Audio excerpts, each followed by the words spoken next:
Bonjour, nous sommes aujourd'hui le samedi 9 novembre, il est 10h30 et c'est l'inauguration officielle de l'école des arts et de la rénovation du musée.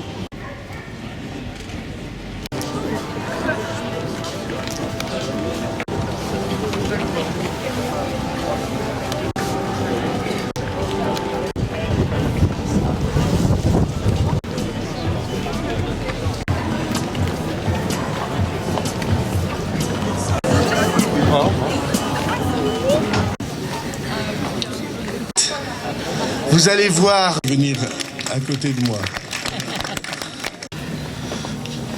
J'en ai vu au moins 2, féminines, peut-être, ce qui est un combat grandeur.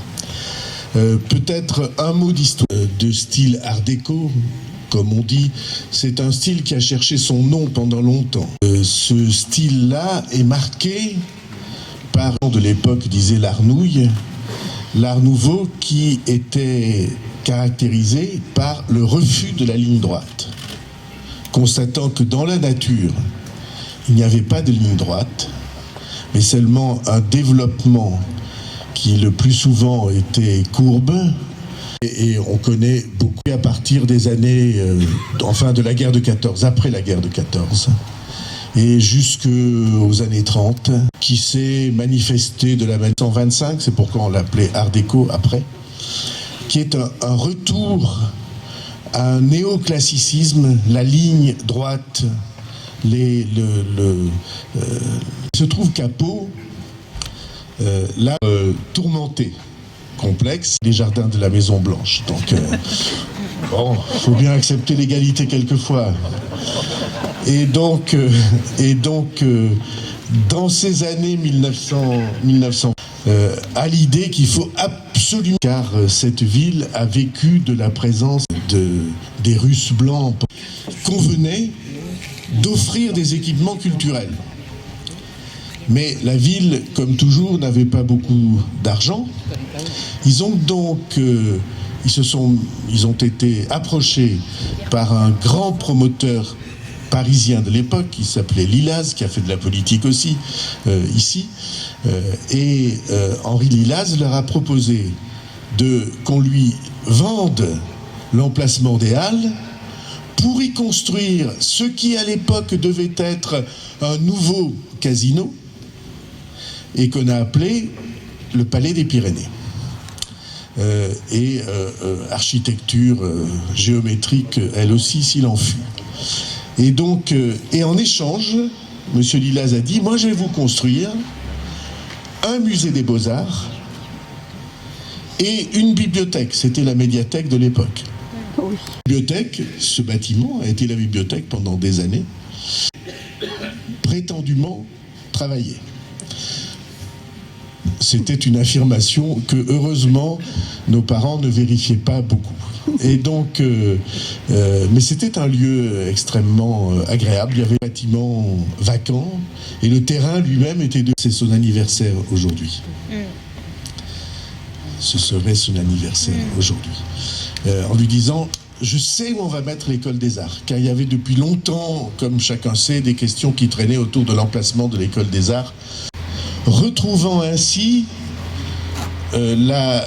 l'ancienne bibliothèque et de construire en sous-sol, lié en sous-sol, et l'exploit, il y a 2 exploits de François Lattelise, qui est un architecte que j'ai pas besoin de présenter, très sensible, et que moi en tout cas j'admire beaucoup. C'est pas le seul à Pau, il y a beaucoup de très remarquables architectes.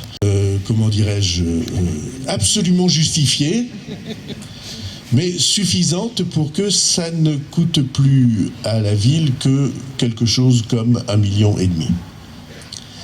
Et installé en plein cœur de ville, l'architecte initial qui s'appelle Jacques Rullier, il a fait quelque chose à l'hôtel du Palais, à Biarritz.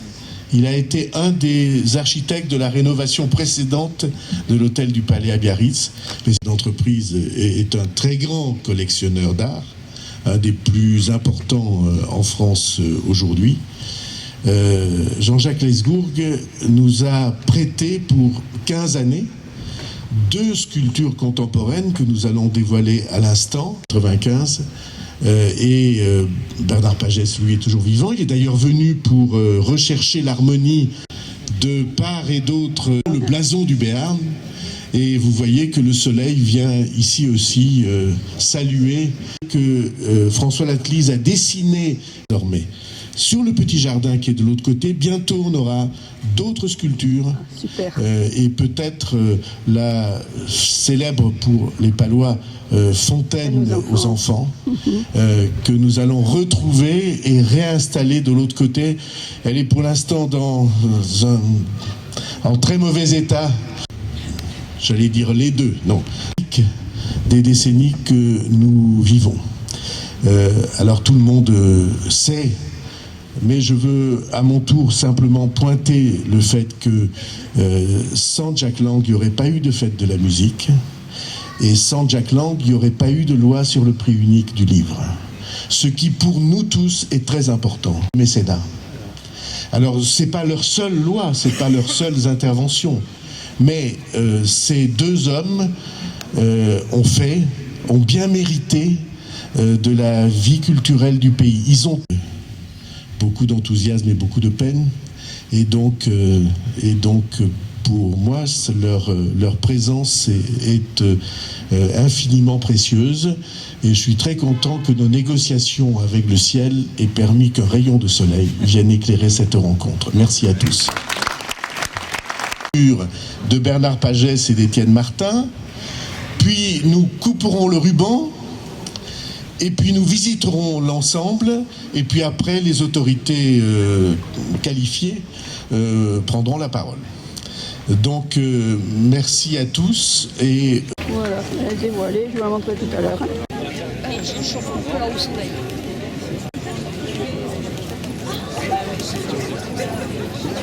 Maintenant on va dévoiler celle-ci.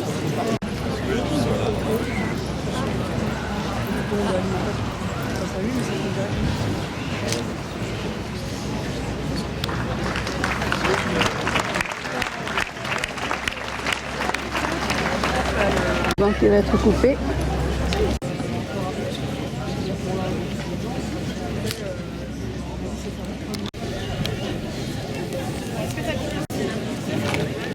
Je filme les personnes que je connais.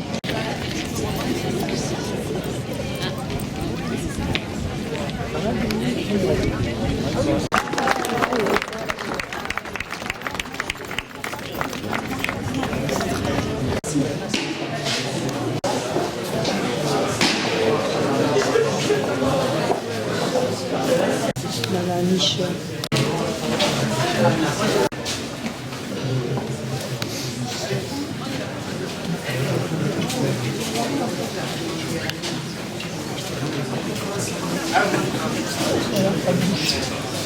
Bonjour, monsieur le maire.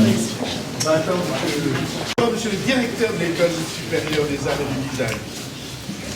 Bonjour, temps de la DRAC Nouvelle-Aquitaine, que je peux aussi. Voilà.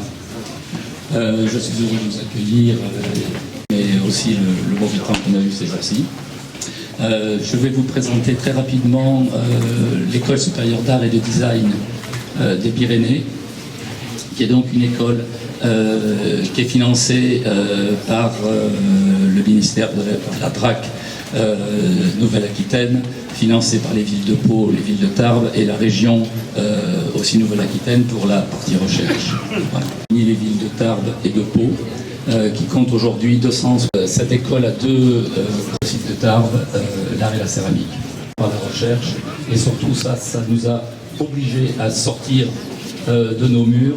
Et aujourd'hui, cette école en particulier est parfaitement implantée, justement, mais prépare en fait à demain. Donc les écoles ne sont pas simplement aujourd'hui beaucoup d'essais.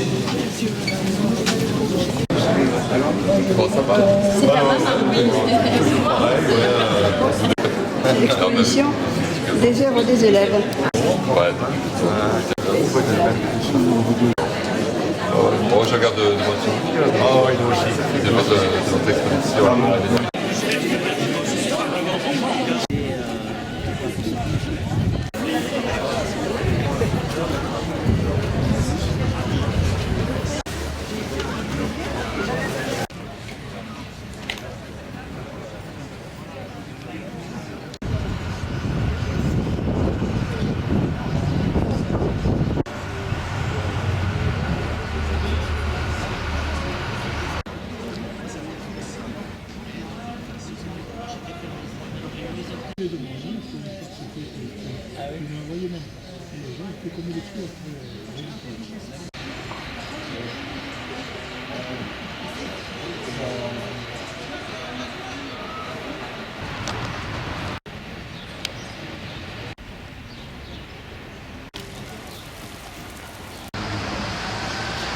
Regardez, il a bien neigé sur nos Pyrénées.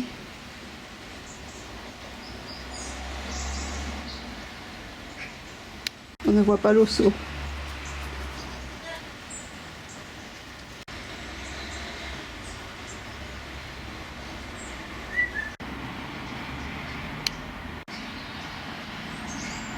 Là, on voit qu'il a beaucoup neigé.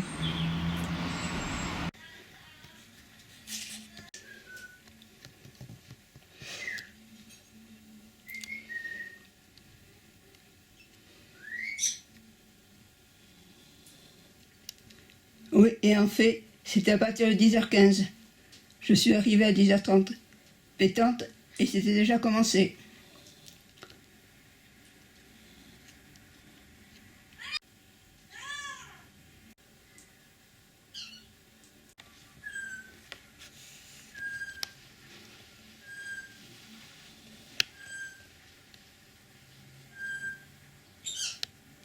Voilà, c'était ma vidéo de ce samedi 9 novembre pour vous faire participer à l'inauguration de l'école des arts et la rénovation du musée des beaux-arts.